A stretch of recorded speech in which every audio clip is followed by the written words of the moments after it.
Hello, કેમ છો બધા? Welcome to my channel. આજે આપણે આખું વરસ ફ્રીઝ વિના સ્ટોર કરી શકાય એવી ખાટી મીઠી લીંબુની ચટણી બનાવશું. તો એના માટેના ઇન્ગ્રીડિયન્ટ્સ રેડી છે. મેં અહીંયા 250 જેટલા લીંબુ લીધા છે. અહીંયા લીંબુ છે ને આપણે આછી છાલવાળા અને પાકેલા લીંબુ લેવાના છે. પછી 250 જેટલી ખાંડ લીધી છે. પછી 3 ચમચી જેટલું કાશ્મીરી લાલ મરચું લીધું છે, મરચાંનો પાવડર લીધો છે. પછી 1/2 ચમચી જેટલું મેથી લીધી છે. પછી અહીંયા મેં 1 ચમચી જેટલું જીરું લીધું છે. પછી અહીંયા હળદર, હિંગ અને સંચળ પાવડર લીધો છે અને જરૂર મુજબનું આપણે નિમક લેશું. તો ચાલો આપણે બનાવીએ લીંબુની ખાટી મીઠી ચટણી.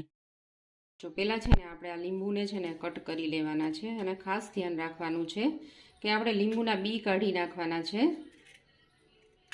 અને આ લીંબુના બી કાઢી નાખશું અને આ જે સફેદ ભાગ છે ને લીંબુનો એ પણ આપણે કાઢી નાખશું.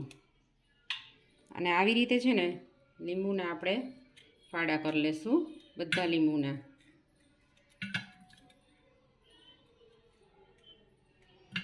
ખાસ બી અને સફેદ ભાગ છે ને એ કાઢી નાખવાનો છે આપણે. આવી રીતે બધા લીંબુને આપણે કટકા કરી લેશું. જો આપણા લીંબુના બધાના કટકા કરીને તૈયાર થઈ ગયા છે. હવે આપણે એક મિક્સર જાર લેશું. એમાં આની આપણે સ્મૂથ પેસ્ટ બનાવવાની છે. આમાં આપણે પાણી બિલકુલ એડ નથી કરવાનું. આ લીંબુના રસથી જ આપણે પેસ્ટ બનાવવાની છે.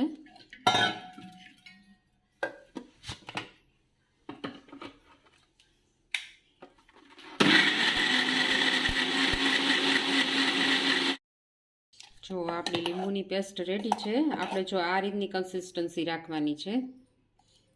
હવે આપણે આના માટેનો એક મસાલો તૈયાર કરશું. જો આના માટે છે ને હવે આ ચટણી માટે આપણે એક સ્પેશિયલ મસાલો તૈયાર કરશું. આ જીરુંને પહેલાં આપણે રોસ્ટ કરી લઈશું. જીરું અને જે આ મેથી છે ને એને આપણે થોડુંક ધીમા તાપે રોસ્ટ કરી લઈશું. તો આપણું છે ને જીરું અને મેથી છે ને બ્રાઉન જેવી થઈ ગયું છે, શેકાઈ ગયા છે. હવે આપણે એને એક વાટકીમાં કાઢી લઈશું.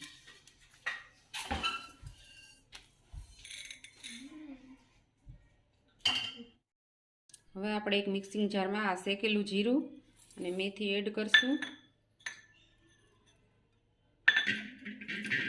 પછી આપણું જે આ સંચળ પાવડર છે, હિંગ છે અને હળદર છે ને એ પણ એડ કરી દઈશું. અને આ જે કાશ્મીરી લાલ મરચું છે એ એડ કરી દઈશું. તમને જો વધારે તીખું ભાવતું હોય તો તમે રેગ્યુલર મરચું પણ યુઝ કરી શકો છો આ મસાલામાં. હવે આપણે આ મસાલાને ગ્રાઇન્ડ કરી લઈશું.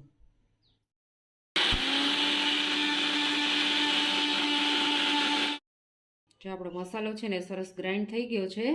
આ ચટણી છે ને ઇન્દોરની ફેમસ ચટણી છે. ઇન્દોરમાં તો આ મસાલો તૈયાર મળે છે, પણ આપણે આ મસાલો બનાવ્યો છે. હવે આ મસાલાને આપણે એક વાટકીમાં કાઢી લેશું. હવે આપણે છે ને આ ખાંડની ચાસણી લેવાની છે. આ ખાંડમાં છે ને ખાંડ ડૂબે એટલું પાણી નાખવાનું છે. બસ આટલું જ પાણી નાખવાનું છે. અને હવે આપણે આને હલાવશું.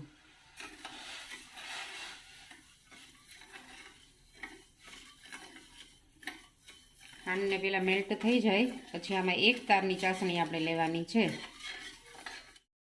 જો ખાંડ બધી મેલ્ટ થઈ ગઈ છે. હજુ આપણે એને ચાસણી આવે એક તારની ત્યાં સુધી ચલાવશું.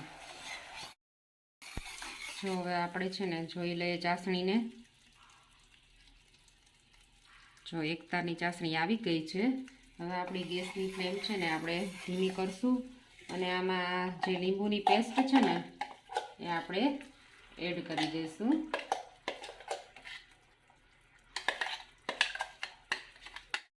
જો આપણે છે ને આ લીંબુની પેસ્ટ છે ને આમાં એડ કરી દીધી છે. હવે આપણે એને સારી રીતે મિક્સ કરી લઈશું અને એને છે ને એક ઉફાણો આવવા દેશું આપણે. પછી આપણે પેલો મસાલો છે ને જે આપણે રેડી કર્યો છે ને પછી નાખવાનો છે. આપણે જો અત્યારે મસાલો એડ કરી દઈશું ને તો મસાલા બધો મરચું પાવડરને વધારે કૂક થઈ જશે અને ચટણીનો કલર છે ને રેડ થઈ જશે. એટલે આપણે એને સારી રીતે આમ મિક્સ કરી દઈશું અને એક ઉફાણો જ આવવા દઈશું આપણે. તો એક ઉફાણો આવી ગયો છે. જુઓ હવે આપણે ગેસની ફ્લેમ ધીમી કરી નિમક એડ કરી દઈશું ને 1 ચમચી જેટલું નિમક નાખ્યું છે, આપણે ટેસ્ટ એકોર્ડિંગ નાખવાનું। અને હવે આપણે જે આ મસાલો રેડી કર્યો છે ને એ આપણે એડ કરી દઈશું।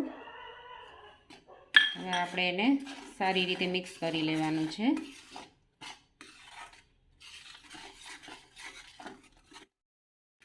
જો આપણો છે ને મસાલો આમાં સારી રીતે મિક્સ થઈ ગયો છે। હવે આપણે એને છે ને થોડી મીડિયમ ફ્લેમ ઉપર 3-4 મિનિટ જેટલું કૂક થવા દેશું। જો 2-3 મિનિટ થઈ ગઈ છે અને આપણી ચટણીને આપણે સારી રીતે કૂક કરી લીધી છે। હવે આપણે ગેસની ફ્લેમને બંધ કરી દઈશું। આમાં એક ખાસ ધ્યાન રાખવાનું છે કે આપણે આ જે વાસણ છે ને એ સ્ટીલનું લેવાનું છે અને થીક બોટમવાળું લેવાનું છે। હવે આ ચટણીને છે ને આપણે 2-3 કલાક સુધી ઠંડી થવા દેશું અને પછી આપણે એરટાઇટ કન્ટેનરમાં ભરી લેશું। જો 2 થી 3 કલાક જેવું થઈ ગયું છે, આપણી ચટણી ઠંડી થઈ ગઈ છે અને જો આ ચટણીનું ટેક્સચર એકદમ સરસ થઈ ગયું છે। હવે આપણે એને એક એરટાઇટ કન્ટેનરમાં ભરી લેશું।